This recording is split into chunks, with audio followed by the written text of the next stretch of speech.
பூந்தமல்லியில் டிரைவரே இல்லாமல் ரயில் ஓடப்போகுது. சென்னை மெட்ரோ அதிரடி. பூந்தமல்லி டு கலங்கரை விளக்கம் வரையிலான மெட்ரோ ரயில் வழித்தடத்தில் ஓட்டுநர் இல்லாத ரயில்கள் விரைவில் ஓடப்போகின்றன.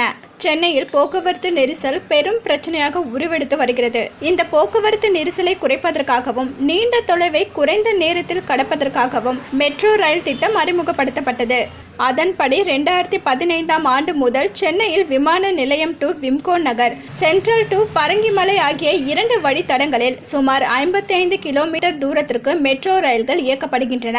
இதையடுத்து சென்னையில் 2ஆம் கட்ட மெட்ரோ ரயில் திட்டத்தில் 116.1 கிலோமீட்டர் நீளத்திற்கு மேலும் 3 வழித்தடங்களில் கட்டி முடிக்க திட்டமிடப்பட்டுள்ளது. பூந்தமல்லி டு கலங்கரை விளக்கம் வரை மொத்தம் 26 கிலோமீட்டர் தூரத்திற்கு மெட்ரோ ரயில் வழித்தடம் அமைக்கும் பணிகள் வேகமாக நடந்து வருகின்றது. பூந்தமல்லி முதல் பரந்தூர் புதிய விமான நிலையம் வரை 43 கிலோமீட்டர் நீளத்திற்கு 19 உயர்மட்ட மெட்ரோ நிலையத்துடன் அமைக்க விரிவான திட்ட அறிக்கை தயாரிக்கும் பணியில் மெட்ரோ ரயில் நிறுவனம் ஈடுபட்டு வருகிறது.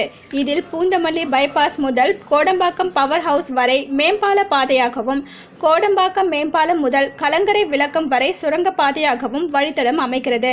இந்த வழித்தடத்தில் பூந்தமல்லி, கரையஞ்சாவடி, குமணஞ்சாவடி, காட்டுப்பாக்கம், ஐயப்பன் தாங்கல், போரூர் பைபாஸ் உள்ளிட்ட 19 மேம்பால மெட்ரோ ரயில் நிலையங்களும் 9 சுரங்கப்பாதை ரயில் நிலையங்களும் அமைகின்றன. பூந்தமல்லி வழித்தடத்தில் இயக்குவதற்கான ஓட்டுநர் இல்லாத 26 மெட்ரோ ரயில்களை தயாரிப்பதற்கான ஒப்பந்தம் அல்ஸ்டாம் நிறுவனத்திற்கு வழங்கப்பட்டிருக்கிறது. அந்த வகையில் 16 கிலோமீட்டர் உயர்மட்ட பாதையிலும் 10 கிலோமீட்டர் சுரங்க பாதையிலும் அமைவதாகவும், இந்த ரயில் பெட்டிகள் எல்லாம் 100% உள்நாட்டிலேயே தயாரிக்கப்பட்டு ஓட்டுநர் இல்லாமல் இயங்கக்கூடிய அதிநவீன தொழில்நுட்பத்துடன் வடிவமைக்கப்பட்டு தயாராகி இருப்பதாகவும் செய்திகள் வெளியாகியிருந்தன.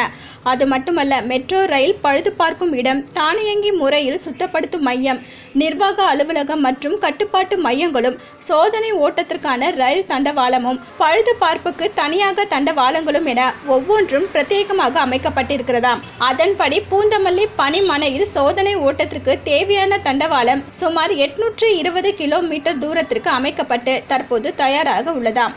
அடுத்த மாதத்திலேயே டிரைவர்கள் இல்லாத மெட்ரோ ரயில்கள் வந்ததுமே சோதனை ஓட்டம் நடத்தப்படும் என்று அதிகாரிகள் நம்பிக்கை தெரிவிக்கிறார்கள். இந்த பணி முடிந்ததுமே பூந்தமல்லியிலிருந்து போரூர் வரை மேல்மட்ட வழித்தடத்தில் பணிகள் முழுவதும் முடிந்ததும் சோதனை ஓட்டம் நடத்த திட்டமிடப்பட்டுள்ளதாகவும், பூந்தமல்லி பணிமனை கட்டும் பணிகள் இன்னும் 6 மாதத்தில் முழுமையாக முடிவடைந்து விடும் என்றும் அதிகாரிகள் உறுதி கூறுகிறார்கள். மொத்தத்தில் இந்த பணிகள் அனைத்தும் முடிந்து ரயில் சேவைகள் வரும்போது சுற்றுச்சூழலுக்கு பாதிப்புகளை ஏற்படுத்தாது என்றும், லட்சக்கணக்கான பயணிகளுக்கு இது ஒரு வரப்பிரசாதமாக இருக்கும் என்றும் தெரிகிறது. என்ன வியூவர்ஸ், இது போல பல இன்ட்ரெஸ்டிங்கான நியூஸை தெரிஞ்சுக்கணுமா?